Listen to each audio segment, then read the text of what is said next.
Yo, what's up, y'all? My name is Ian Edwards, and welcome to the Comic Rant Euros edition. Yeah, the Euros started, and we got some upsets. We got England with a win, but some of the fans are upset, and we got Scotland getting mauled. We got Germany coming out the gates hot. Spain, oh man, what they did to Croatia.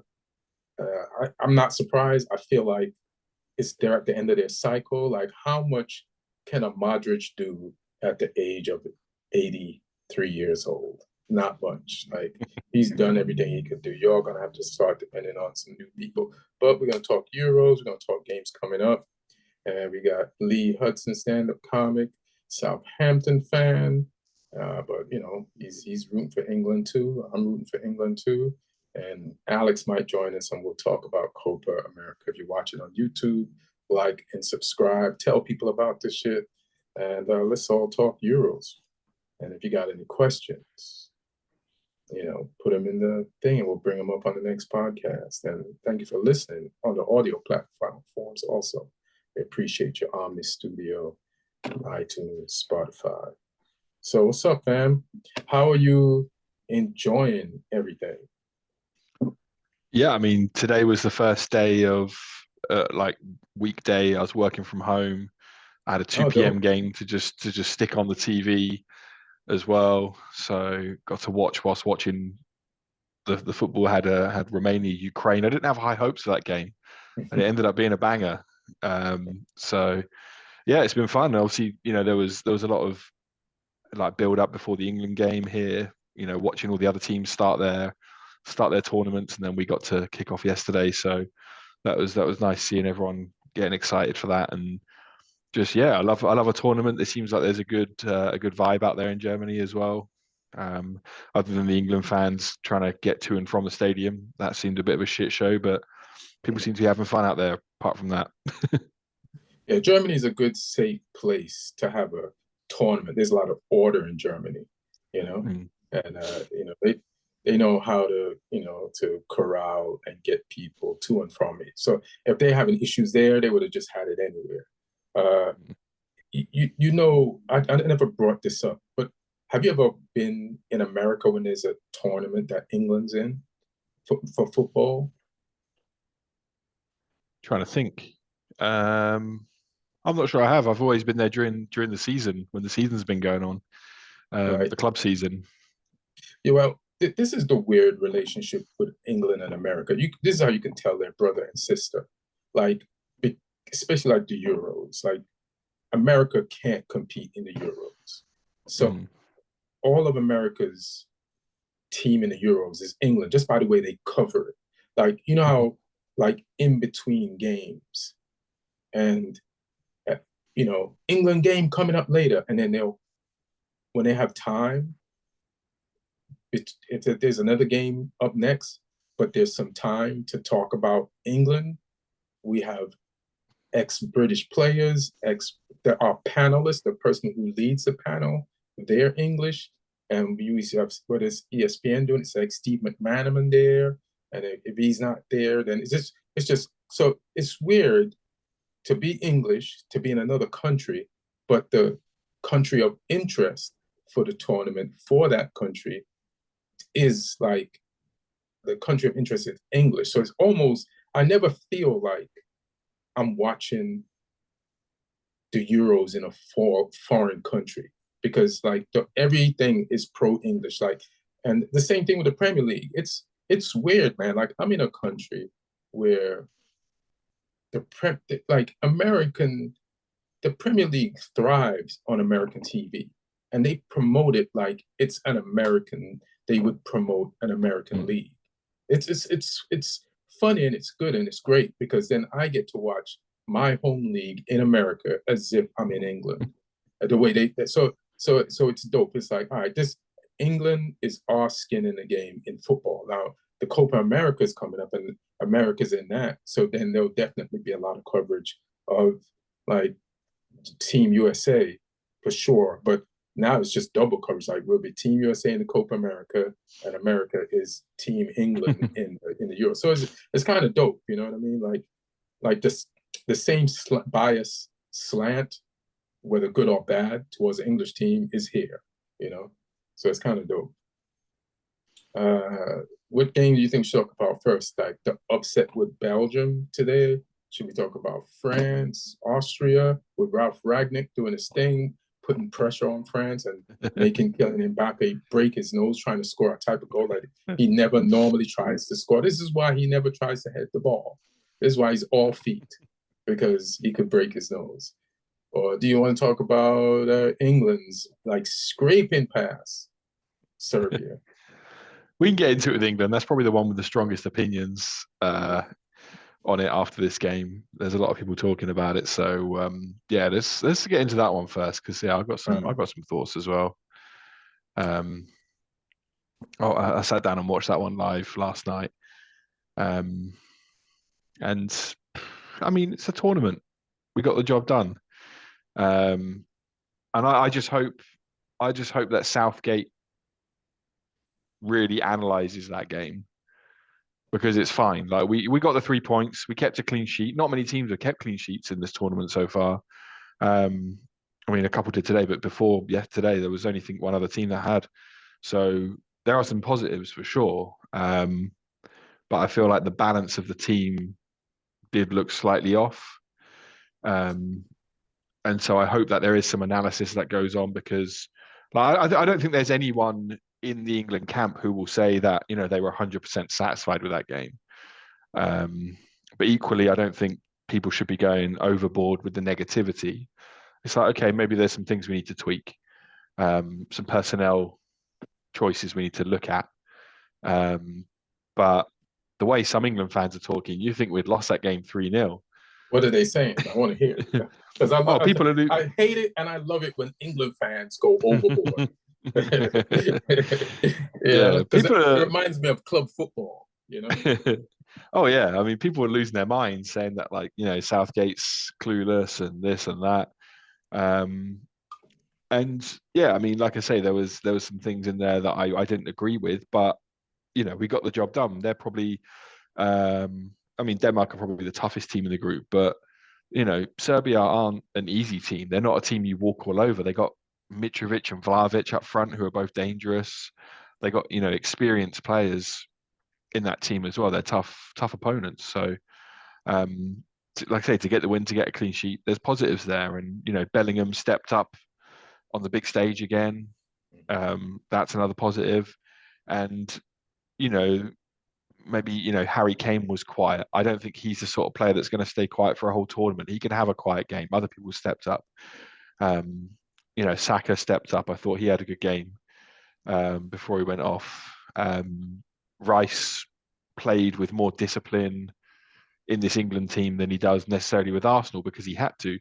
But it's nice that he showed that he's capable of switching up his game and being a bit more disciplined and playing that out-and-out holding role, because he's been a bit more box-to-box this season for Arsenal. Right. So yeah, they're the positives. And then the big things for me were, I mean, I don't necessarily buy Trent as a centre midfielder at the top level. Well, can I tag in and give you my balance concerns, and then we could go to and then I might step on some of the things you're going to say in the future. Like you said, don't go overboard, but I understand the 3 points.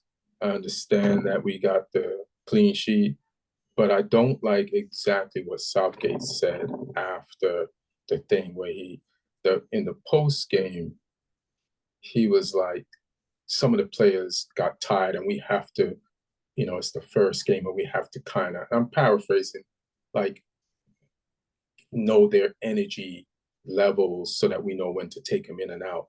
And I feel like that's something you kind of know, like you've seen the practice and you know they just ended, most of them, a long season. Like most of them played in cups after their seasons ended, like the good ones. And not even the good ones, because Harry Kane was with Bayern. I guess the point is, bro, you got 5 subs, and this ain't one of those England teams where if you take people out, the people who replace them aren't on the same level. So I feel like if any team should use their all 5 subs every game to get everybody, because there's not much drop off, and you give your opposition a different look and a different way of attacking them. Even if we're up 1, I feel like it's a crime not to use all 5 subs yesterday. And to also tell your players, hey, once we see your energy drop off, if you're a starter, we're going to bring the other people in to replace you. So that means if one of those starters gets injured and one of the bench people have to start, like they're in tournament mode. It's like the kid from Newcastle, if he comes in, he's not going to drop off. He's all energy. I like that kid from when he played for Everton. If you bring on Bowen, like Bowen got a cross in immediately, he's not going to drop off. He wants it. Like there is something in this guy that means like he's very intentional. He's not afraid. And I look for players that aren't afraid. And like Wharton or Mainu, you let's use these people as soon as you see that second half start and we're pinned, that we're tired. Let's get the energy in. It's like you're not going to lose anything. Like Mainu is a generational talent. He's played for you before and he's impressed. Like, don't think this tournament is all of a sudden, no game has gotten to his head. No game. In his entire professional career, he just rises. That's how he made your team. GPS signal he lost. Impressed you. You know what I'm saying? So it's like, and then the balance thing specifically, like I'm going back to Lampard times and Gerrard, and I love those guys, but they shouldn't have been on the pitch at the same time. And Foden, and I hear England fans fighting to get Foden played more, and and they say, well, maybe we should drop Jude back down to like an 8. But listen, they both don't have to be on the pitch at the same time. They just don't. Like one should be the backup for the other and motivate each other in training to fight to start. It's like just healthy club competition, and just based on what I saw in the game and just listening even to some of the Cundy and them on Talk Sport, like they made great points. Like Foden drifts in and gets in the way of Kane, and even Jude scored his goal down the middle. You just don't need 3 players in the middle. You know what I mean? You really need a wide player so that we can have a real left option that splits the defense wide. They forces them to not be as compact as they can. So, and we got good left players, so play them. And then, if you want to, the more goals we get, the more subs we can make. So then Foden can come in if we're like way ahead, or you could do Foden for Jude. But you shouldn't feel like he's made Southgate some great calls as far as putting this team together for this tournament and left some players out. You have to continue making those calls. You know what I'm saying? Like when we're to put the players on the pitch, like this is your last tournament, bro. You got to do everything you got to do when you got to prove to everybody who treats you like you're black that you're white. You understand me? That you're a good white coach. But I'm sorry, go ahead. Yeah, I agree with a lot of that in terms of Foden. I mean, the guy's the Premier League Player of the Year, but he's Premier League Player of the Year for Man City. They operate in a different way to the England team. They got different types of players around him. And I think it wouldn't hurt to necessarily have him coming off the bench, because that's going to terrify teams. If Jude's tired, put Foden on in the 10. If Saka's tired, put Foden on right wing where he actually plays best. I think, left wing is just shoehorning him in a little bit. I think, though, he wasn't helped by the fact that he had Trippier behind him, because Trippier is a right-footed left back who just wants to play inside on his right foot. So, if he had Shaw left back with Foden left wing, maybe that would work more because Shaw would give us the width because we just didn't have the width down that side. So maybe I'd be happy to see Foden at left wing again if we had Shaw in the team, but I don't want to see Foden and Trippier down that side again. Agree. I think that it's more suited for someone like Gordon, who's actually going to give us some width and pace out there. But that said, or Cole Palmer could even play out there. There's different options, and that's something we've got, is that we have got options. And like I say, I want to see come the next game how much analysis has gone on and how much of that analysis has then been used to inform the decisions in the starting lineup. I wasn't that convinced by Trent as a centre midfielder. But there were some misplaced passes and stuff, and I don't think he did anything like hugely wrong. But what I didn't like was the balance of the team, because he's not a natural centre midfielder. Like I say, Rice had to be very disciplined, and it just sort of, the links weren't there for me. Like, he kept drifting out to the right as well, and I would just feel more comfortable in there with someone that actually plays there for their club. Like, Liverpool don't even play in there. They tried in there a couple of games. Klopp didn't stick with it.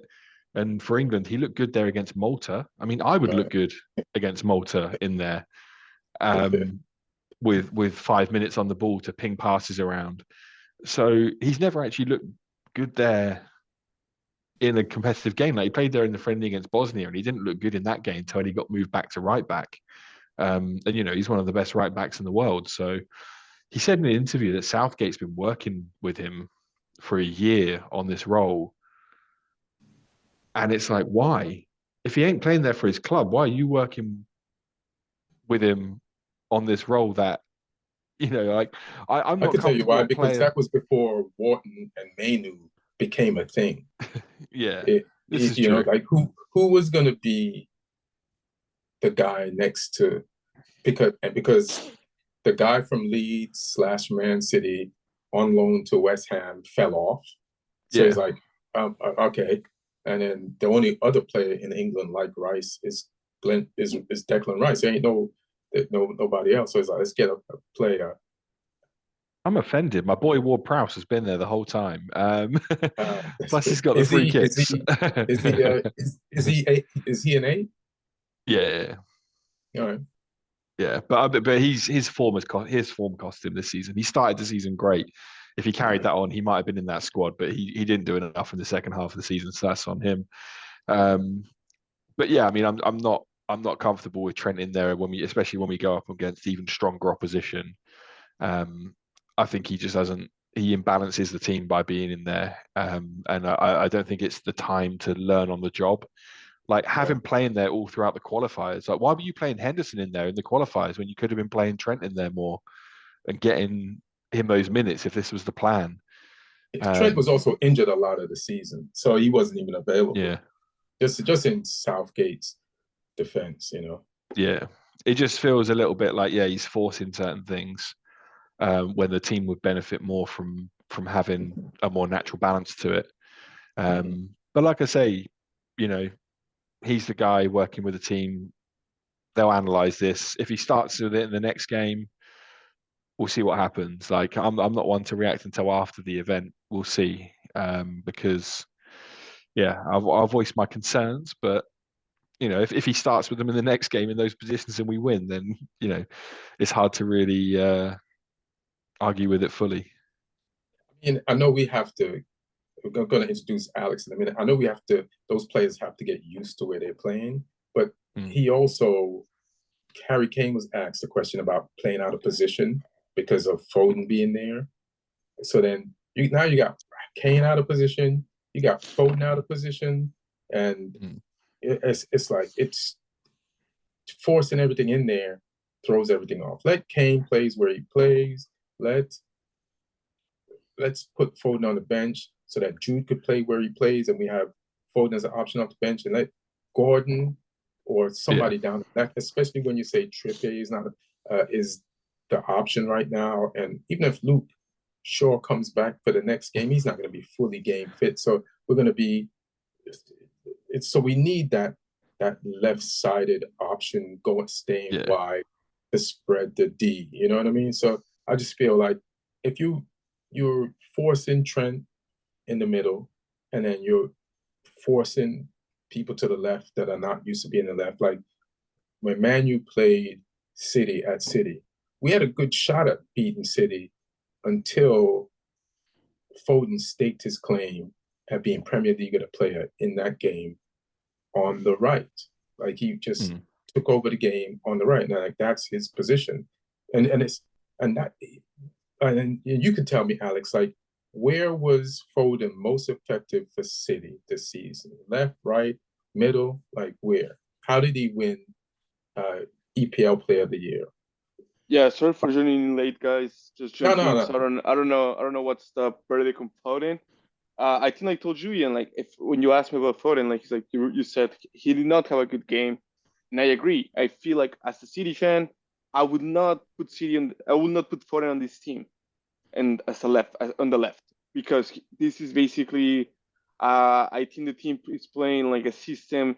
If you're gonna put Foden on the left as a left winger, you need an overlapping left back who's gonna be providing Foden the option of, okay, now you give him a threat. Is he gonna go through the center? Is he gonna take me? So now the defender has like a lot of stuff to think about. Right now, currently, it's just I know Foden's gonna go back, and that's all Foden was doing, kind of just going back.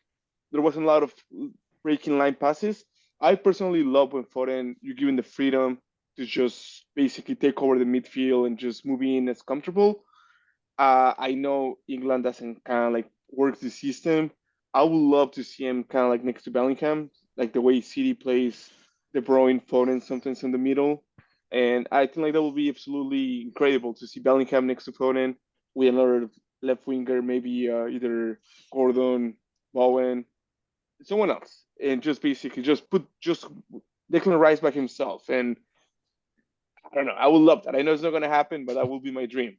Just Declan Rice back himself, holding it down like I don't know, like Rodri or something, and just Bellingham and Foden in the middle, and let's go crazy. Yeah, I still think we need the two holding until we start scoring some goals. And that defense that we got, that's kind of disjointed because we don't have our normal defenders, and I didn't even like our normal defenders. And Stones had one of the shakiest games yesterday, so he ain't even like in shape. So yeah. Shout out to Mark Gay though. He was like, I was worried about him before the game, but he was rock solid. Yeah, he needed to have a good one, and he did. So yeah, that's dope. What else about the England game? I'm trying to think. I think we said it all. They got the one goal, we got the clean sheet, but yeah, I feel like this is Southgate's last tournament, and he just has to be on it. And then the players felt attacked in the media afterwards, and so what's his name? Who's our co-captain / right back? My name. I traveled yesterday. He plays for City. What's your boy from City? Walker. Like went back at them and is like, hey man, go back that hard at Serbia, fam. Go back that hard at Denmark when you play them next. Like just do your talking on the pitch, fam. Just do your talk. He said something that's true. Like the English media builds you up, and then when you don't reach or fulfill their expectations, they tear you down. But you know how you stop people from tearing you down? You play to your full expectations and you win.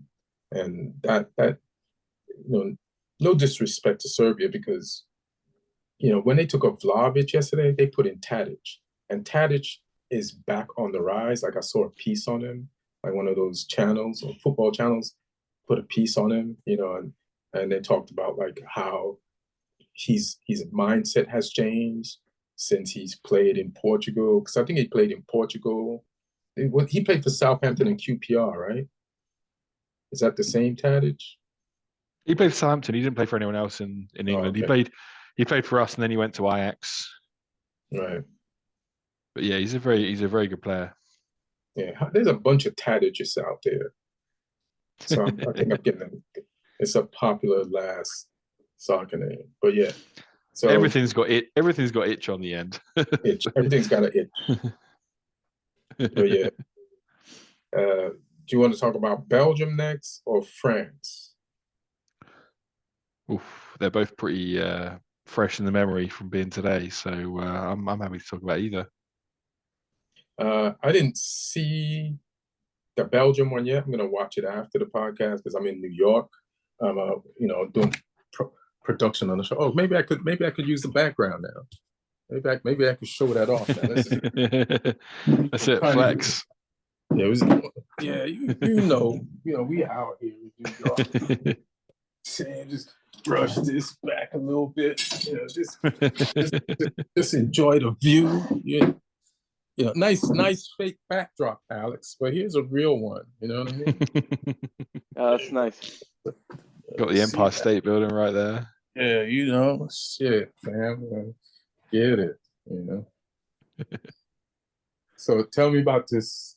Tell me what this Belgium do or didn't do. I mean, Lukaku'd. That happened. Damn. I mean, the guy's a bit unlucky. He missed a couple of chances. I mean, technically he scored 2 goals, but technically he didn't. So two disallowed. One, he was a little bit offside, and then the second one, the player who assisted him handballed it in the build-up, and it was a handball. They're using this technology now where like the ball has a movement sensor in it, so they could time it with the video. They could tell how much the ball moved when it went by his hand. So it's like, yeah, some weird tech going on there. But it was technology. I was listening to it on the radio. It's a cricket thing. Yeah. But there were marginal calls, but they were fair calls. So yeah, it worked. And I mean, the goal Slovakia scored, they took so well. Thumped it home. So it was interesting one to watch, because this Belgium team, I kind of feel like they've got half the golden generation left.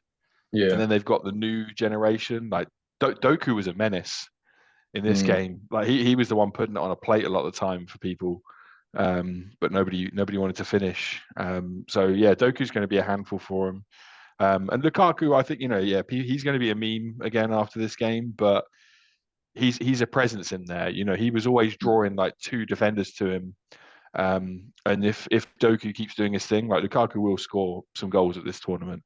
Like I say, he got unlucky with a couple of calls today. They were the right calls, but De Bruyne didn't quite look on it. But I mean, he's only just come back from injury right at the end of the season.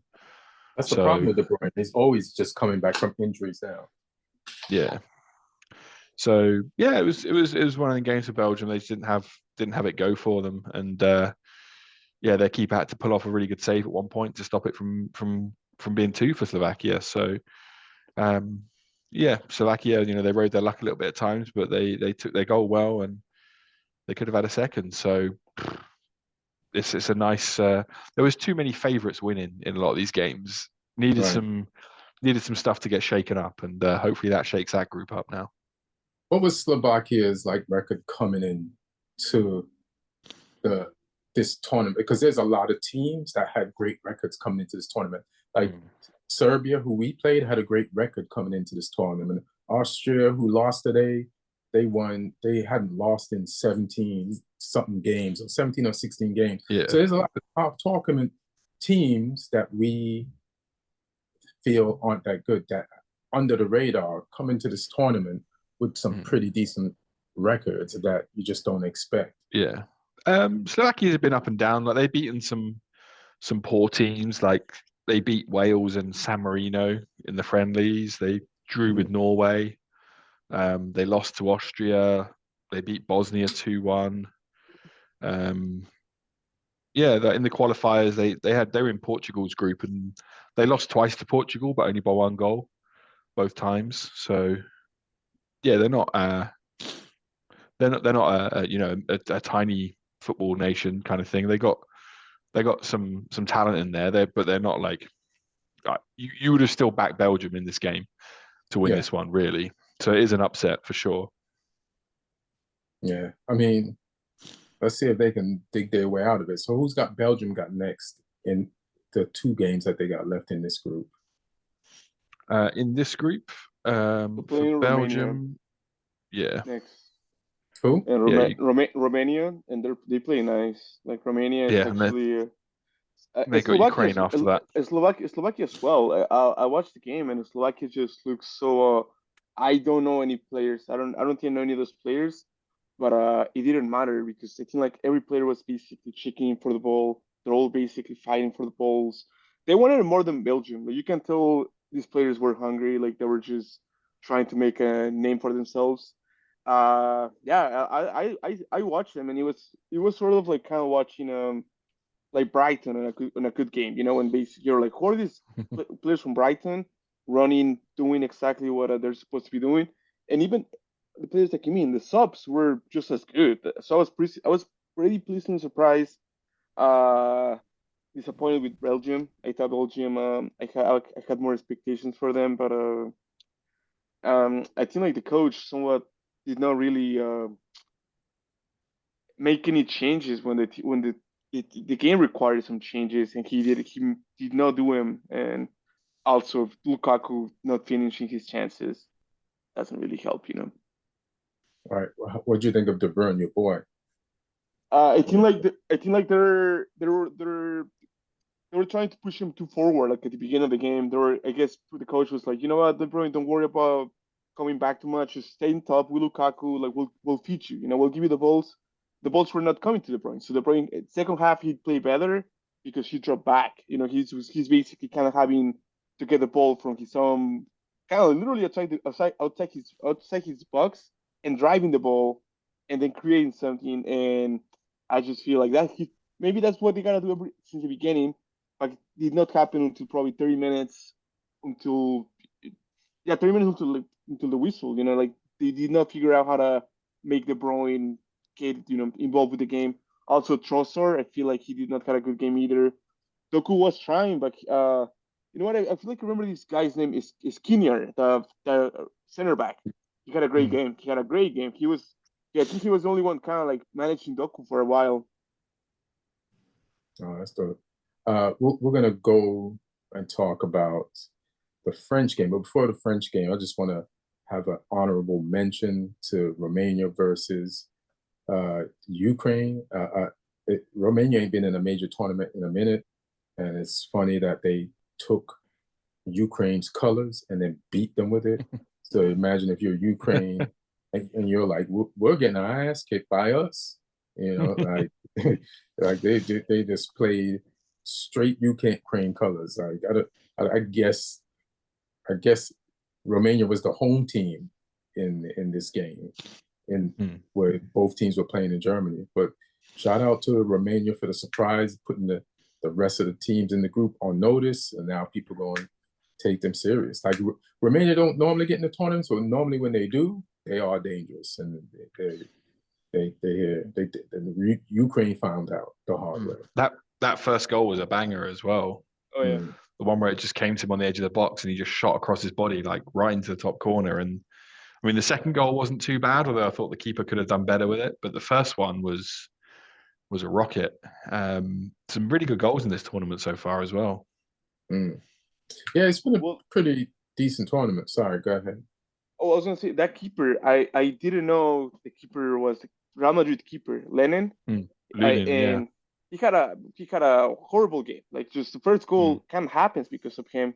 He's trying to clear the ball. He didn't really clear it, and the guy from Romania scores a fantastic goal. Second goal, I feel like he probably could have done something better. And I just basically like I was reading that he was trying to play from the back too much, and Ukraine players were really like, no man, just kick it out, you know, like just what are you doing? Just we're not He, Carvajal, we're not, yeah, you know, I'm yeah, not we're not.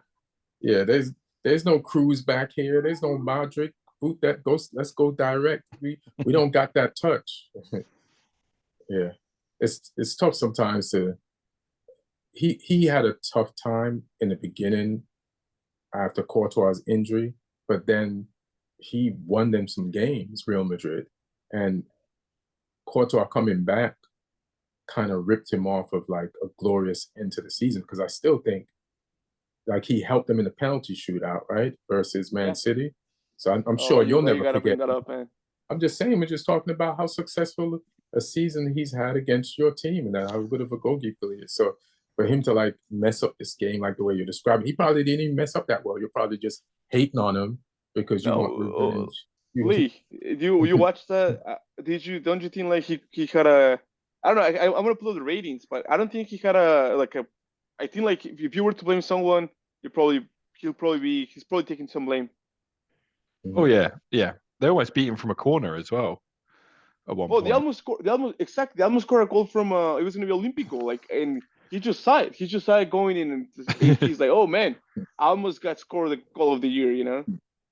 Yeah, because they saw him like way out of position, so the guy tried to shoot from the corner. It was pretty crazy, but yeah, I mean, I think all of Ukraine, though, like, well, not all of Ukraine as a nation, all of the Ukrainian team, need to take that on the chest, because like they just didn't have the energy. Like they couldn't match Romania's energy. Romania were just at them, like they didn't take their foot off the gas. And there was some really, really impressive performances. The Tottenham centre back Dragusin, who hasn't played that much for them, he looked good. Stanku scored the goal, was decent. Man was decent. Yeah, they had some players who really stepped up, and it's a tough group as well, that one, because I would say sort of on paper, Slovakia, Ukraine, Romania are sort of maybe a similar level. I didn't know too much about them, their players, but having watched this, I'm like, okay, they've got some talent in there. I thought Ukraine would probably be the second team in this group, just because they got a lot of Premier League experience in there as well, with Mudryk and Zinchenko and Zabani.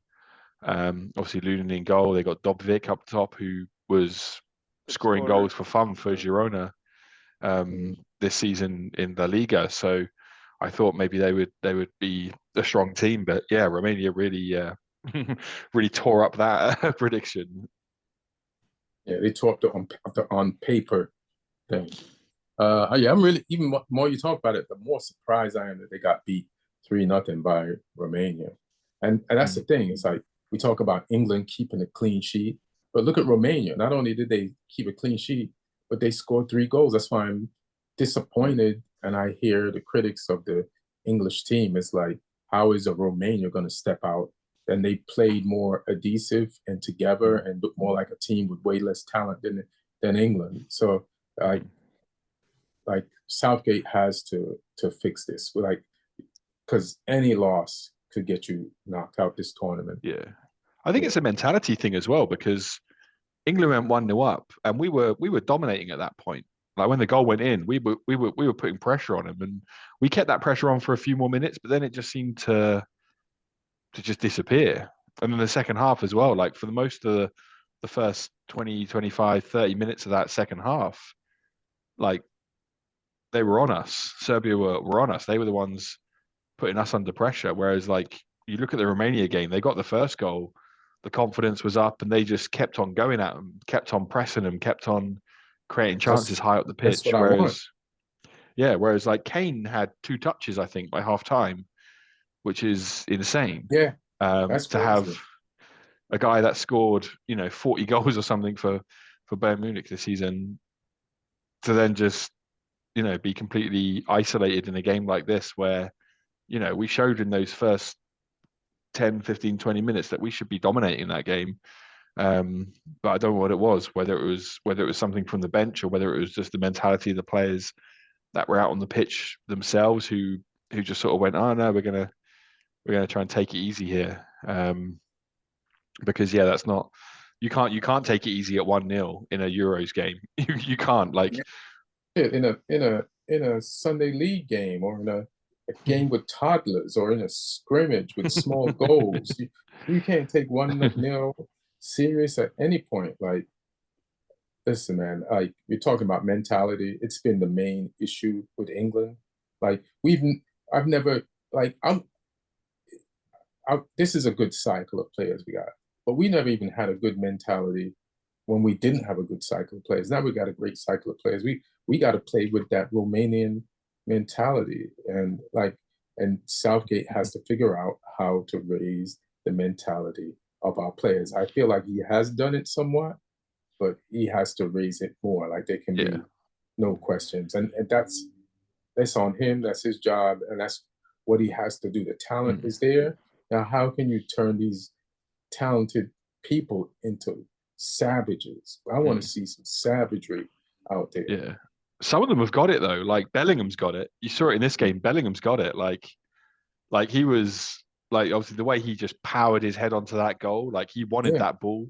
And then later on in that game where he gave that guy the little shoulder check and stuff, like he's got the devil in him, and I think the other players need to feed off that. You know, that should have been a sign to them to be like, okay, we all need to be like that. We all need to have this swagger and this drive. That's why I want to see Gordon, because I feel like he's got that.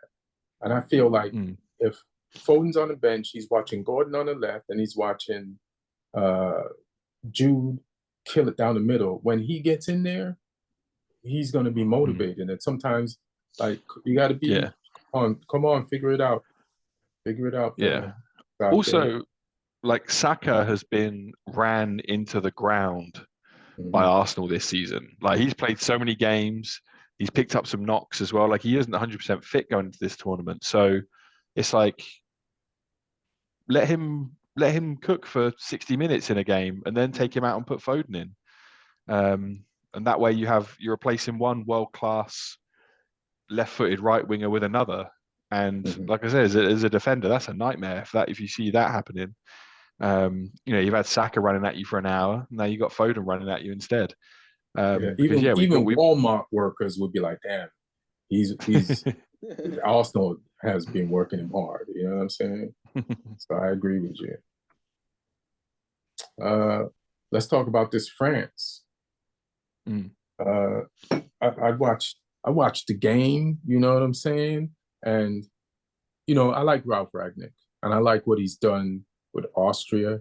I felt like after Man United, he had to like kind of resurrect his reputation because he's the godfather of the gegenpress, and people need to put some respect on his name. And the English media kind of dumped on him. A part of that is because they like dumping on anything Man U fails at, and they want Man U to fail. But now they haven't lost until today in their last 16. You know, they haven't. Only one loss in the last 16 games. He's got them into this tournament. They qualified pretty easily. And you could tell by the way they played today, they went full Red Bull on France. In the first half, they created 23 turnovers. And that's the thing. That's what I want to see England do. And I feel like you just sub out people when they're tired and put new people in for England. You know, we can keep up that press. Like, just going back to the England game again, like I thought at the end of the first half, the reason why we sat back is because they wanted to make sure that we would go in with that lead. And I get that. But when the second half started, it started the same way the first half ended, like with Serbia on top of us. Like, but even Austria, man, they were a threat all day. They created turnovers, and you shouldn't even be playing France like that, the way they came out. Because France, like if you're going to press, that means you're going to play a high line. That means France can use their Mbappe against you and beat you over the top. And he did get that one breakaway. And somehow, I don't even know how he missed that one because he normally puts those away.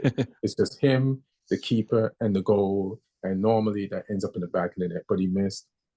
But he broke his nose to make up for it.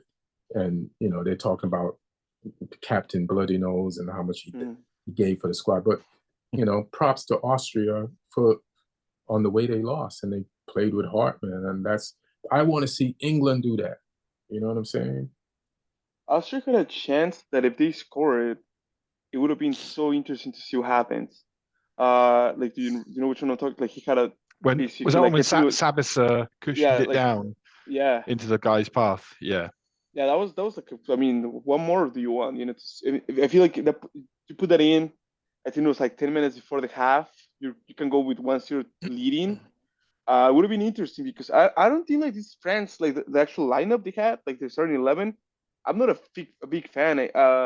Thuram, I think like I prefer Barcola or prefer even Coman over him, and I feel like Thuram I mean he's good, but I just don't feel like he's like also Dembele is like Dembele is Dembele. You know he can give you a great game, but he cannot sometimes give you the best game.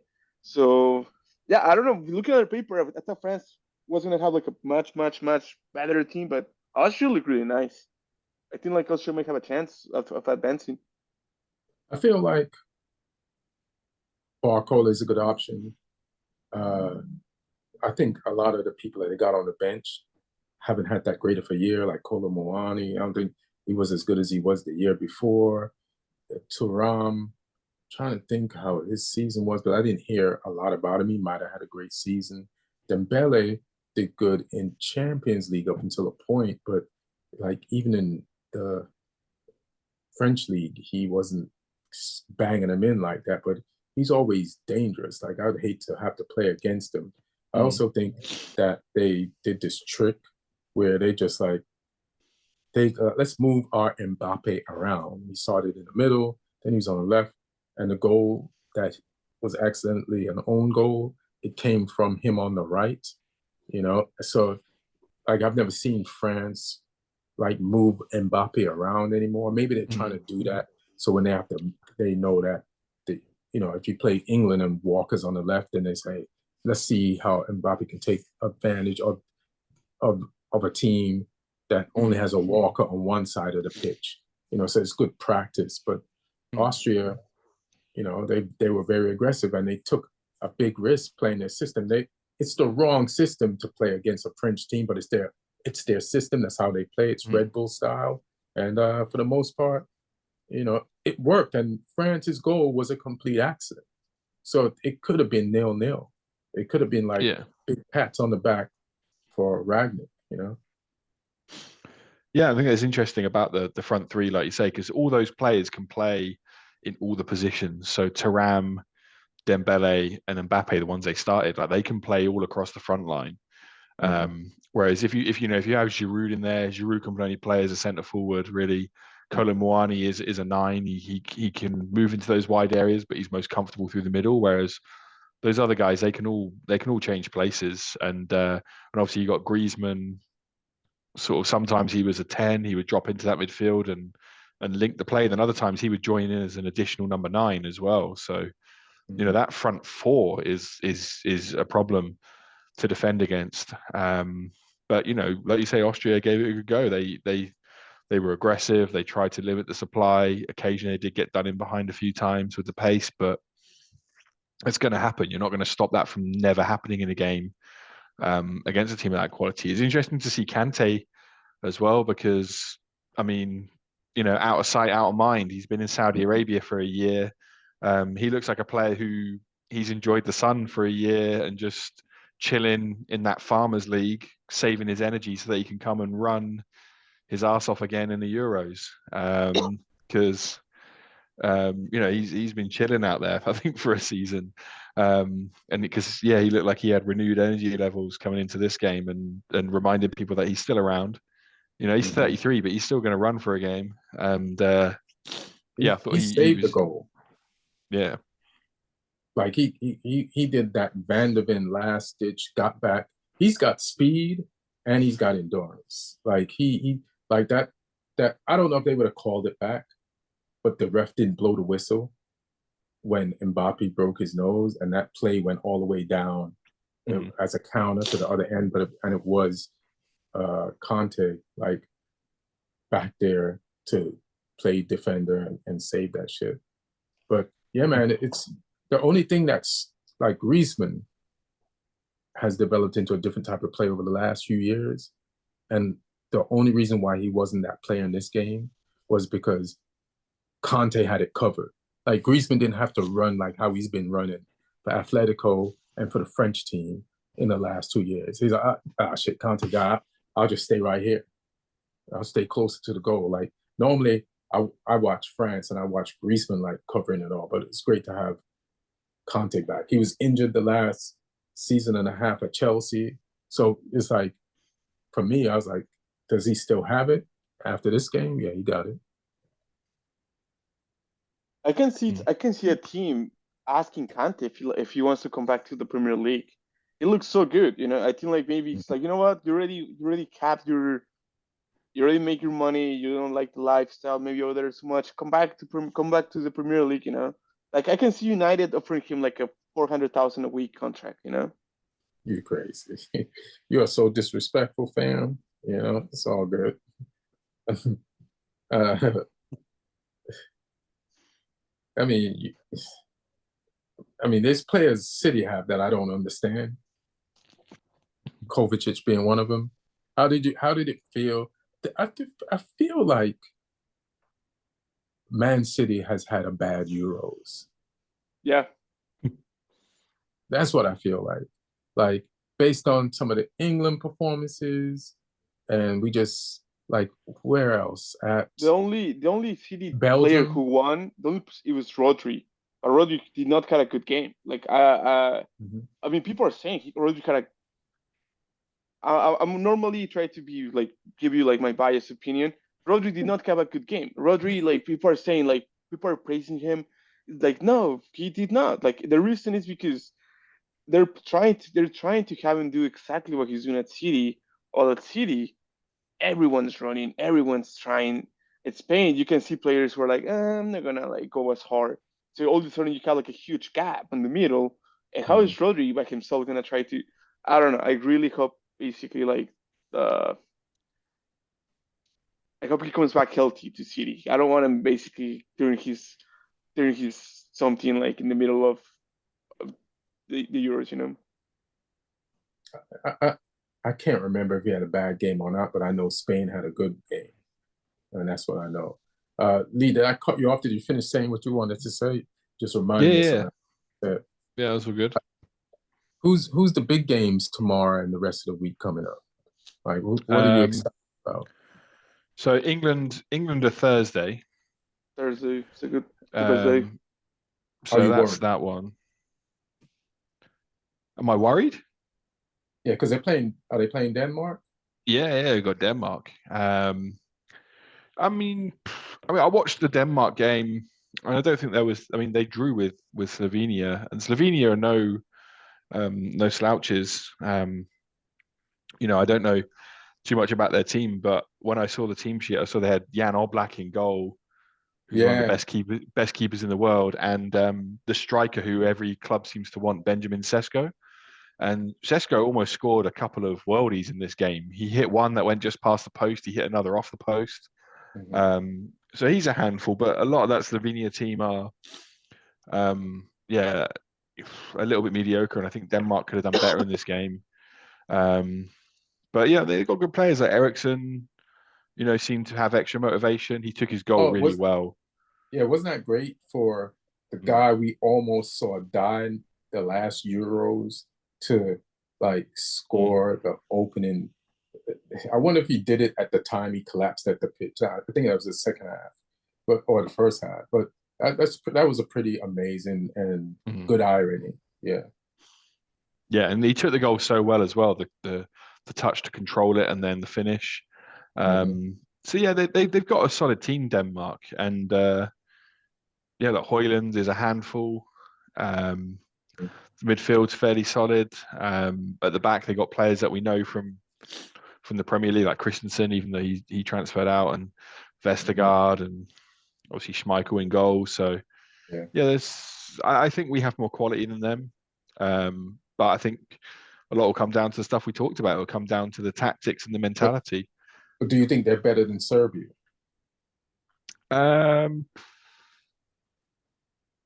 Maybe slightly. Not much in it. Not much in it. I think they're a different type of team, but Serbia they probably got a little bit more quality than Serbia. Right.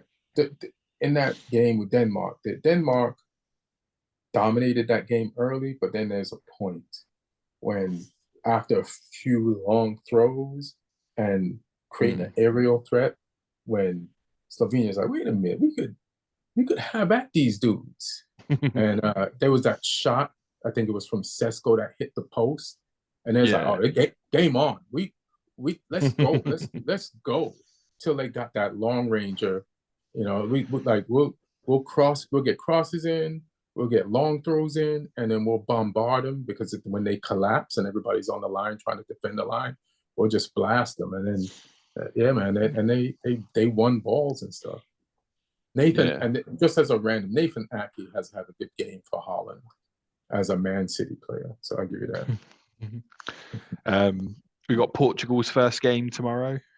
All right, that'll be interesting to see because their squad's looking pretty good. But then during the week, I mean, straight after Denmark, England, Portugal playing Czechia. Czechia. And then it's officially Czechia now. No more. It is, yeah. No more Czech Republic. No more Czech Republic. I don't like that. Whatever. It's Czechia, baby. There's nothing you could do.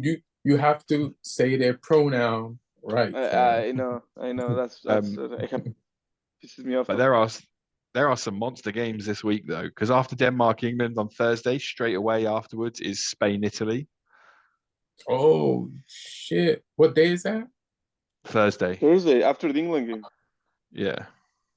I think I don't have work on Wednesday. Damn, I wish that was a Wednesday game because and then on Wednesday's Juneteenth, and this is crazy. Like, because in Texas, hundreds of years ago, at least 100 and change, when they freed the slaves, Texas did not free the slaves. So, and they held on to them. They didn't tell them they were free because of that cold-blooded, mean-ass trick added on top of slavery, which was a cold-blooded, mean-ass trick. Now, on June 17th, Black people don't have to work. So because of that, I can watch the Euros. Like, if Texas weren't assholes, I wouldn't have off this Wednesday to watch the Euros. But that being said, I wish Juneteenth fell on Thursday. Can you swap it? Can you be like, can I take Thursday instead of the Wednesday? Bro, they barely wanted to give us Juneteenth. You think I could swap it? You're talking to the same people that brought you Juneteenth. That'd be hilarious. We're like, thanks for Juneteenth, but can I swap it for June 20th? Yeah. Oh. But Spain, Italy, that's a banger. And then Friday is Netherlands, France. And Netherlands. So these are knockout level games in the groups. Yeah. Netherlands did look good. They. Memphis Depay, like, he blew a goal similar to like Mbappe had. Like, Netherlands should have definitely. I put Netherlands win that game like 3-0 or something like that. There's been so many games. No, 2-1. They won 2-1 against Poland. Yeah. But Cody Gakpo he's a tournament player. He looks good in these tournaments for the Netherlands. Right. He looked good in the World Cup. He looked good here. So yeah, he's definitely one that enjoys those games. And then I mean, Poland scored first, and then Netherlands came back. Yeah. If it's Wednesday you got off, then you get the Germany game, Germany-Hungary. Germany on a high, Hungary under pressure to get some points after they got whooped by Switzerland. I wouldn't be surprised if Hungary's maybe they're at the end of a cycle, or maybe this loss will motivate them to do something. But yeah. All right, so everybody, we got some dope ass Euro games coming up. I might miss some of them because I'm in New York working on the show. But we also got the Copa America about to start. So you're Mexican descent. I feel like you were born in Mexico, Alex, but you're wearing American colors. Like, tell us your international situation when it comes to football.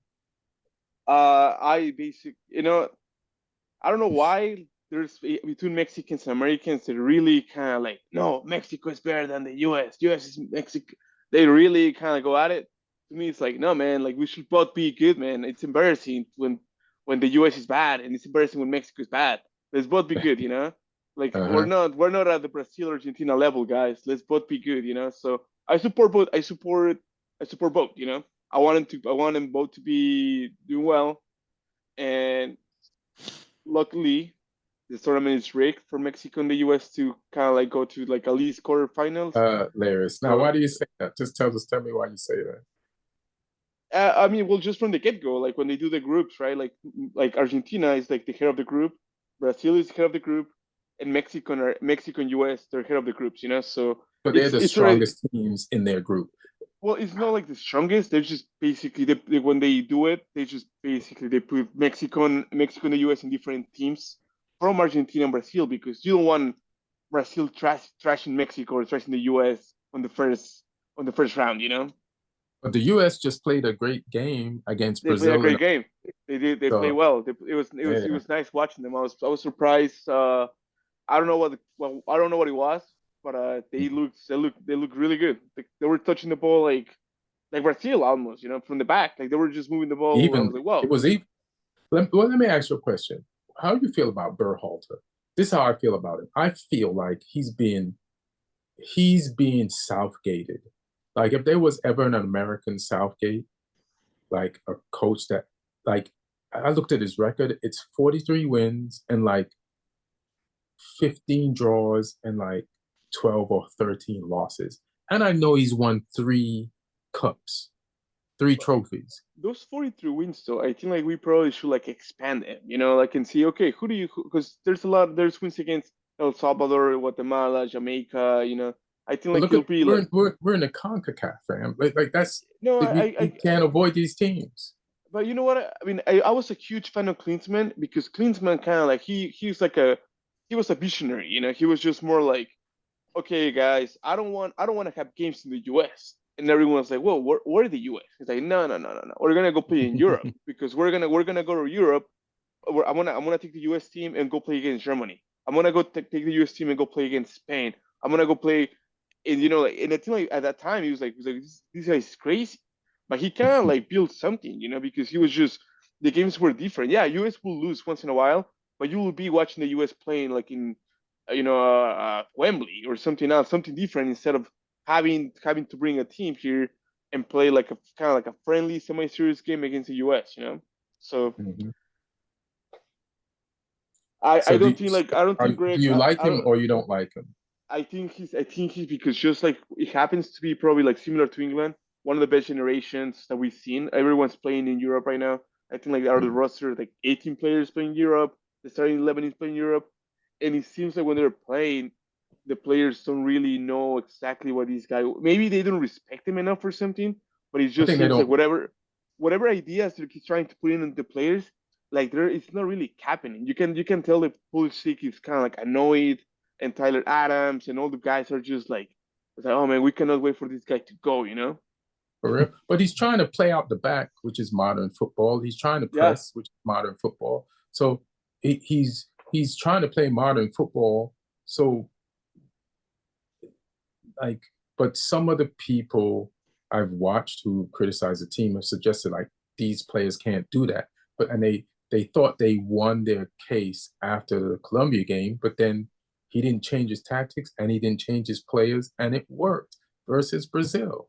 So, and I think if you're a player playing for America, and like you said, you play in Europe, you want to play modern football because you might not, like they were saying Tim Reams can't play out the back, and he didn't have a great season, didn't start for his team. And I'm like, hey, Tim Reams was injured for Fulham. But when he plays for Fulham, you can't believe that guy's in his late 30s. That guy is amazing. Like he would not be starting for Fulham, an American playing for a team in London, if he wasn't good. That guy's good.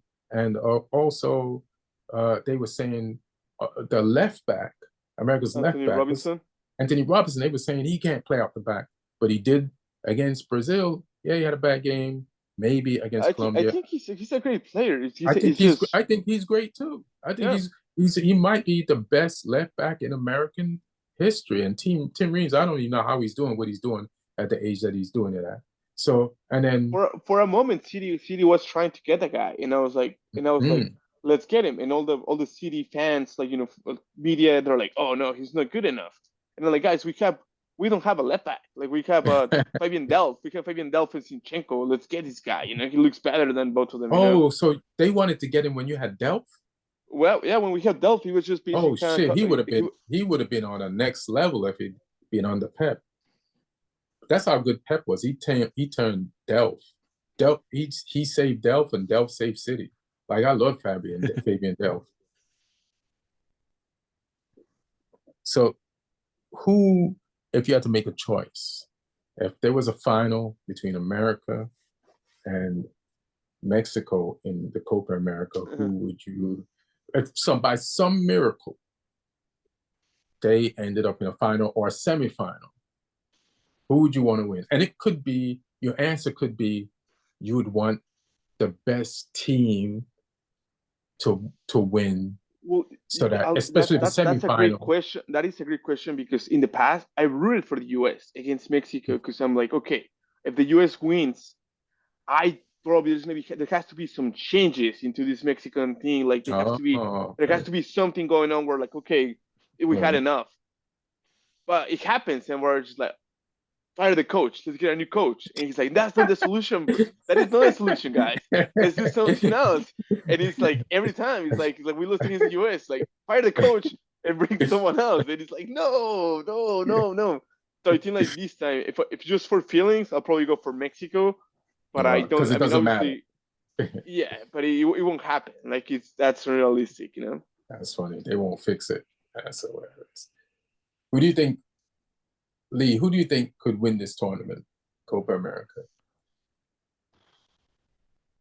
I mean, one of the things I found really interesting was the whole Ronaldinho situation with Brazil, because he came out and he was livid. Like, I think it was the draw with USA that put him in that mood where he was just like, the players are trash. There's no one good. I'm ashamed of this team. He wasn't that pissed when he was in prison in Panama. and yeah, he was like, I'm not going to support this team. I'm not going to watch any of the games. And then there was a whole load of backlash against him after that, you know, the players and stuff, and saying, you know, people saying like, you know, this is a good squad. And then he just came out a day later and went, nah, I was just messing with you. I wanted to get some fight out of people. And I'm like, I'm not sure. I'm not, because you don't think they're that good. You want to get some fight out of them because you don't think they're that good. So he's either a genius or an idiot. I'm not sure. But I heard something that was like some kind of like marketing campaign from Ronaldinho to promote something. It might have been. He's an odd guy. All right, let me ask you, Lee, how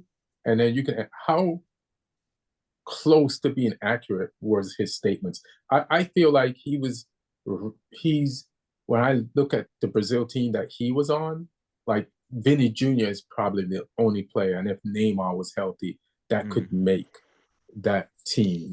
And maybe is Marquinhos Brazilian? Yeah, he's a centre back. So maybe and perhaps Alisson Ederson, just because I think like their goalies. Yes, he's probably like the best. Alisson and Ederson could have made any of those Brazilian teams. I think he's going a little bit overboard though, because there was some real trash in some of those teams that even won World Cups. Like, if you look at, let me have a look. Yeah, I don't believe this. But I agree with you, but I think like starting 11 is the starting 11 is like, oh my god, wow. But yes, Lee's right. There was some guys that won the World Cup, like Fred. What is that guy's? Yes, the striker, right? Fred. Striker. So let's go back to 2002 when they beat Germany 2-0 in Japan. Because there were some greats in that team. You know, Ronaldinho's in that team, Ronaldo's in that team, Rivaldo's in that team, Roberto Carlos was in that team, but also Kleberson was in that team. Did he start? How dare you? He started the final. Roque Jr. was in that team. All right, and, you know, Roque Jr.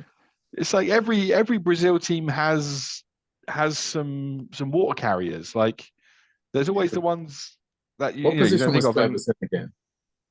Kleberson was a centre midfielder. That's See, that's the wild. I thing. can believe that.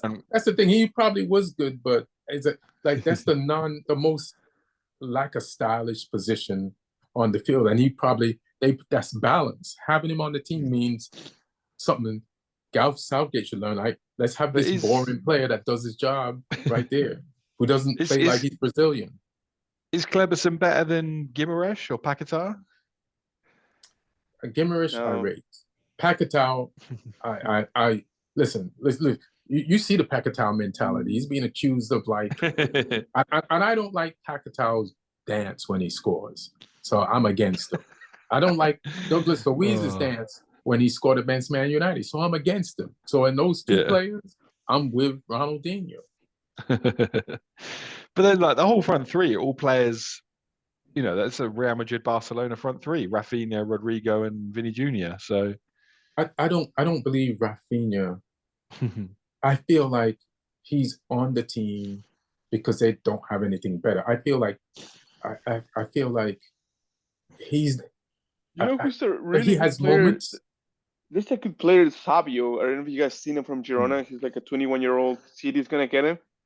I think he's gonna make. I think the coach doesn't put him just because he wants to kind of like respect. Like I think like Brazilians are a little weird like that. Like just kind of like there might be a story we signed Cleverson or whatever because Juninho was on that team in 2002. Juninho way better, but maybe Cleverson was like, you know what, Cleverson was here since the beginning.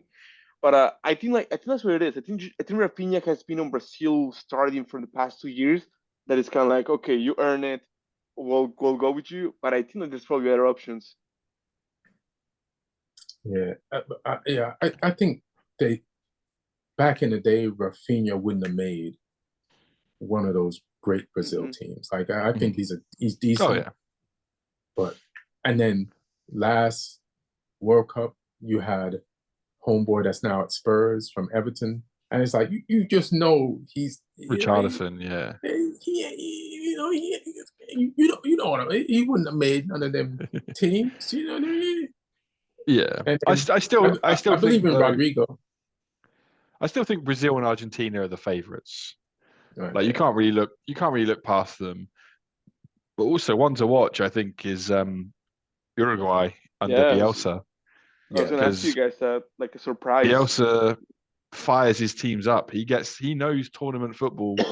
he knows international football, and he's got a team like he works better at those slightly smaller nations. So like when he was Chile manager, he got overperformance out of them. And Uruguay is a tiny nation geographically, but they produce so many good players and players who will run and will fight, but also have quality on the ball as well. So I think he's a good fit there, and they could be an interesting one to watch as well. Yeah. Yeah, you guys got some ballers. Is Cavani still playing for them? I'm not sure. Suarez is still in the squad, so maybe. So Suarez is not. He's left into Miami, and he's in this tournament right now. And they got the same way Messi has. Nunez, and they got Pellistri, Pellistri plays well for them. Like Pellistri I love him. I love watching him for Uruguay. Like I don't understand when I see him, how he's not a United.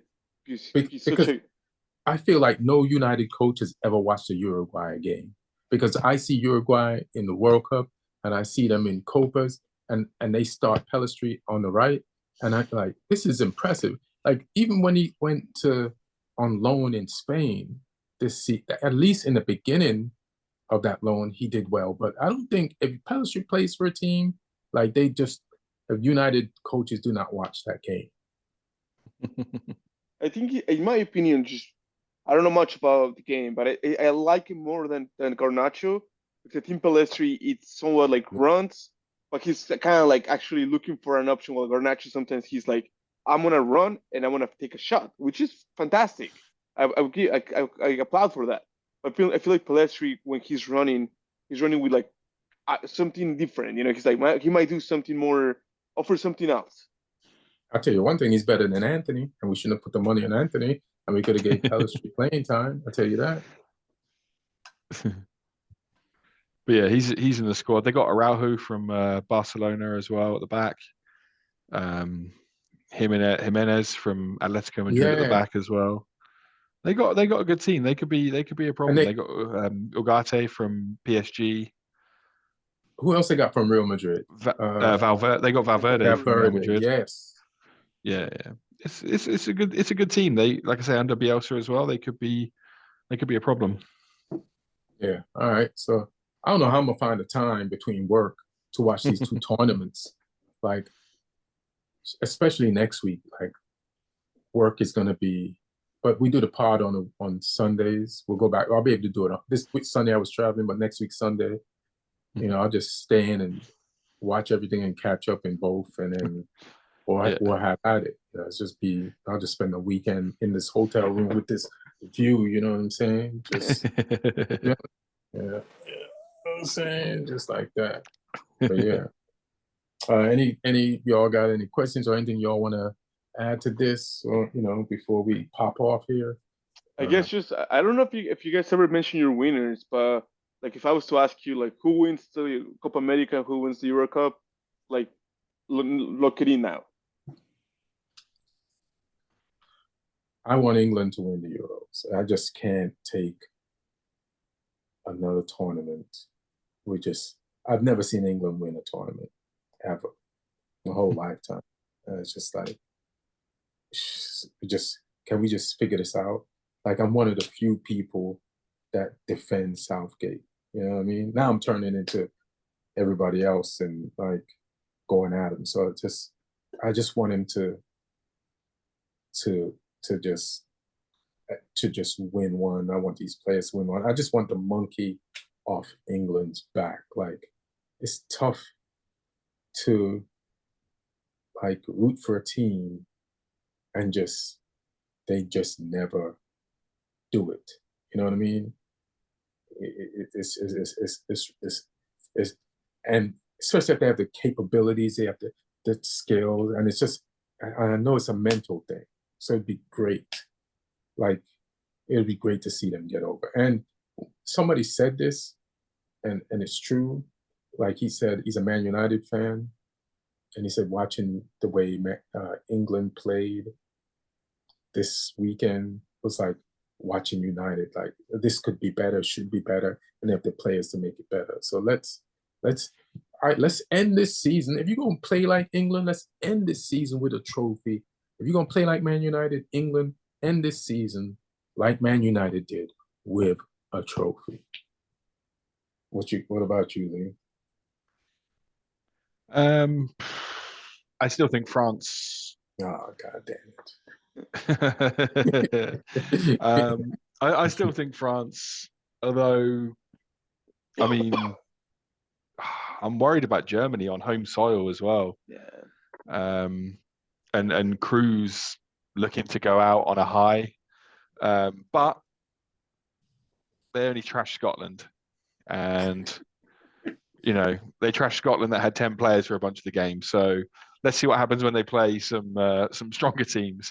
But yeah, I mean, and we still haven't seen Portugal yet. Portugal, like I say, the squad is stacked. So, but just based on so far, I thought France were probably the strongest team going into the tournament. And I think I still think that, even though, they just scraped by against Austria today, but that Austria team made them work for it. So, yeah, it's tournaments are a weird one as well, because it's not necessarily always a team that smashes it at the start like Spain or Germany. Like, you have to grow into the tournament and peak at the right time. You don't want to peak too early. So, yeah, that could be good for England and France getting those unconvincing wins at the start. But yeah, I think France have got the best team for Copa America. I just think they're going to be motivated to prove Ronaldinho wrong. I'm going to go Brazil. Yeah. Just because they got Vinny Jr. as well. Vinny Jr. is like the ultimate big game player right now. Yeah. I think Bellingham is up there as well, but I think Vinny Jr. is like the man for the big moments right now. So I think he'll come up big for them. Yeah, and he's very determined. And I feel racism has been one of his greatest assets. I feel like he's just that guy who, no matter how much he does, there's always going to be an element of people that don't like him just because of just because he's him, it has a lot, and I feel like there's probably an element against him in Brazil, and this thing that Ronaldinho just did might make him want to eat his words. So yeah, with a big game player like that, and it's funny that you mentioned Jude, because Jude was the one that fed him the assist for the second goal. So they both had a big time moment in that game that was critical to that Champions League. So yeah, who you think is going to win this, Alex, the Copa, or want to win? Copa, I think Argentina. In Europe, I think it's going to be Germany or France. I think all of us need to respect Portugal more. And I think the media does. Everybody's ignoring them, but that team is cold. You know what I'm saying? That team, like that's the only team they won. Lee might know more, but I think it's the only team that won every single game of their elimination, right, Lee? I think so. Though the qualifiers, like I say, you don't read too much into it. There's usually a lot of bad teams in those. So yeah, we'll see. But I mean, that's like I said before, that squad is stacked from front to back for Portugal. So we'll see how it looks on the field tomorrow. We'll see. Also, a quick one as well for anyone who's playing the official UEFA Fantasy UEFA Fantasy Euros. We got a Fantasy League code. I'll put it in the comments. It's easier to just put it in the comments on YouTube, but I'll read it out as well for anyone that's listening on audio only. So it's a lowercase Z or Z if you're American, capital M, lowercase P, lowercase N, lowercase B, capital D. So that's the league code for the Soccer Comic Rant Euros. I messed up as well. They got a weird substitution system. I thought you could just sub players out and get more points for people that were on your bench. So I subbed out Musiala and Wirtz after they scored a ton of points for Germany, and now I don't get those points. I messed the system up. So I've got them on my bench with a bunch of points that I'm not going to see now, and instead I've got Lukaku with 2 points in my team. I should have left them in, but I've got Dallo and Vitinha for Portugal. So let's see what they can do tomorrow for me. But I should have way more points than I do. You got robbed, fam, by that system. Yeah. You got robbed by VAR and the Euros Fantasy League system. Yeah, but if anyone's got a team, come jump in. You can join the league even if you've been playing like independently since the start of the tournament. You can still jump in and join the league. So yeah, get on it if you've got a team. All right, that's cool. People join this league. Have some fun. Let the fantasies continue. Any last words or anything anybody wants to plug? And thank y'all for joining, especially Lee this late and Alex dealing with this situation at home that he had to deal with before he can get on here. No, nothing else from me. Just Lee Hudson Comedy on Instagram. That's about it. Just enjoy the feast of football. Because when the group stage of the Euros and the group stage of the Copas are on, there will be wall-to-wall football. No matter what time zone you're living in, there will be football on, and that only lasts for like about a week and a half when the group stages are being played. So enjoy it while it's there, because then when the knockouts start, the games get a little bit more scarce. But yeah, so it's a good summer of football. Yeah. I'm not trying to plug in anything. Instead, if you guys have any recommendations for a good plumber in the Palm Springs, Rivers area, hit me up. I need a plumber. Bad answers only. Bad recommendations only. If you know someone who can make Alex's situation worse, hit him up. Yes, please do. Hilarious. Everybody, thanks for joining and listening. Really, this is Christmas in the summertime for football. Like, it's gorge yourself at the buffet. You get South American style, CONCACAF style, mixed with South American style, and straight Euros. You know what I'm saying? So enjoy. And we love you. Take care of each other. Be good. And we'll see you, and you'll hear us and see us next week. Oh, yeah. Ian Edwards comic on Instagram and Twitter and Threads, if anybody ever uses Threads. One.